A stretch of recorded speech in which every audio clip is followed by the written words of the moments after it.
오늘은 과학적으로 뒷받침되는 5가지 보충제에 대해 알아보고 현명한 선택을 위한 팩트체크를 해보겠습니다. 보충제 시장은 수십만 종. 그런데 천연이라 안전하다, 멀티비타민은 보험이다 같은 말 진짜일까요? 오늘은 데이터로만 말합니다. 여러분의 돈과 건강을 지키기 위해 5가지 흔한 신화를 과학으로 해부합니다. 보충제는 의약품이 아니라 식품으로 규제되는 경우가 많습니다. 미국 기준으로는 출시 전 안전성과 효과에 대한 사전 승인이 없습니다. 즉, 시장에 먼저 나오고 문제가 생기면 사후 조치가 이루어집니다. 또 천연이라는 말은 항상 안전과 동의어가 아닙니다. 실제로 카바, 컴프리 같은 식물성 보충제는 간 손상을 일으킬 수 있죠. 첫 번째 신화 천연이니까 안전하고 합성보다 무조건 더 좋다. 천연 안전 우월.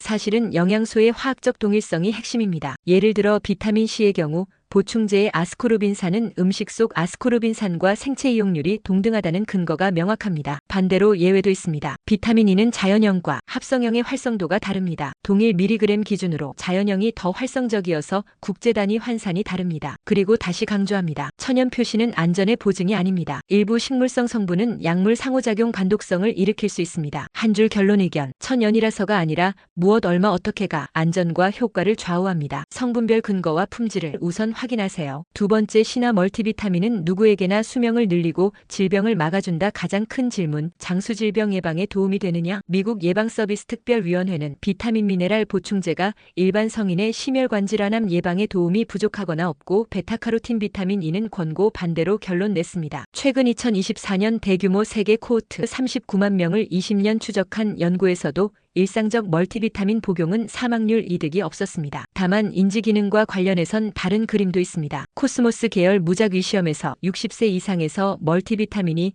1에서 3년 추적 동안 경미하지만 유의한 전반 인지기억 향상을 보였다는 결과가 반복 보고됐습니다. 다만 효과 크기는 작고 복제 확증이 더 필요합니다. 한 줄 결론 의견. 일반 성인의 장수만성 질환 예방 보험으로 멀티비타민을 권하지 않습니다. 다만 고령층의 경미한 인지 이득 가능성은 열어두되 식사질 개선이 우선이며 결핍 특정 상황 임신 합수장애 등에선 표준 용량 보충이 합리적입니다. 세 번째 신화 단백질은 많이 먹을수록 근육이 더 잘 붙는다. 근육 합성은 충분 이상에서 체감 효과가 급격히 둔화됩니다. 저명한 메타 분석에 따르면 하루 약 1.6g/kg 정도에서 저항성 운동에 의한 제지방량 증가가 포화되며 그 이상은 수익이 작아집니다. 상한 약 2.2g/kg 한 끼 용량도 중요합니다. 급성 근단백 합성을 극대화하는 1회. 젊은 층 섭취량은 대략 0.24g/kg, 고령층은 0.4g/kg으로 제시됩니다. 하루 총량만큼이나 분배가 관건입니다. 최근 검토에서도 하체 근력 향상 등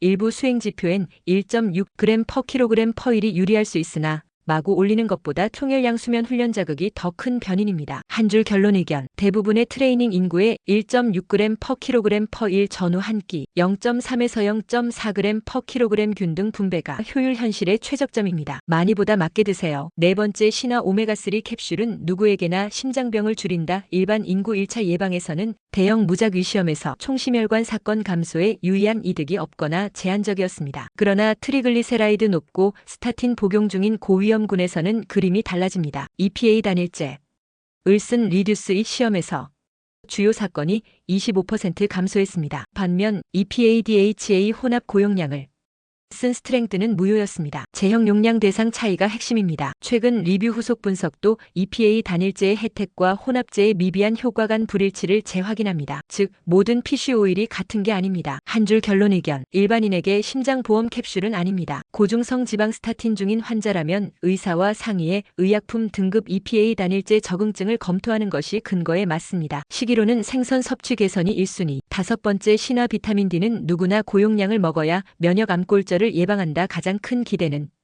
만병 예방이었죠. 하지만 대형 무작위 시험은 평균 성인에서 비타민 D 보충이 암심혈관 질환 1차 예방에 유의한 이득을 보이지 않았고 동일 코호트 골절 하위 연구에서도 골절 위험 감소가 없었습니다. 권고 측면에서도 일반 성인 대상 일상적 스크리닝 보충의 광범위한 이득은 불확실하다는 평가가 유지됩니다. 과잉 섭취는 고칼슘 혈증 등 부작용 위험이 있어 상한을 지키는 것이 중요합니다. 한 줄 결론 의견. 결핍 위험군은 검사와 표준 용량 보충이 합리적이지만 모두에게 고용량 만능은 아니다. 골격 외 효능은 특히 신중히 보세요. 1. 목표가 명확한가? 막연한 예방보다 결핍 진단 목표의 운동, 임신 기반. 이 근거 수준은 무작 위시험 가이드라인. 우선 오늘 영상의 인용 참고. 3. 용량 제형 타이밍은 적합한가? 예, 단백질 0.3에서 0.4g/kg 끼 분배. 4. 안전성 상호작용 점검. 세인트 존스워트 약물, 간독성 허브 등. 5. 품질 확보 제3자 시험 원료 불순물 보고서. 6. 대체 가능한 식사 전략. 음식이 기본, 보충제는 결손 채움. 오늘 다룬 5가지 신화 결론은 하나입니다. 천연도 많을수록도 모두에게도 정답이 아닙니다. 내 상황에 맞는 근거 용량 맥락을 확인하세요. 다음 영상에서는 진짜 도움되는 조합과 피해야 할 상호작용 탑 리스트를 다루겠습니다. 구독, 좋아요, 알림 설정은 영상 제작하는데 큰 힘이 됩니다. 감사합니다.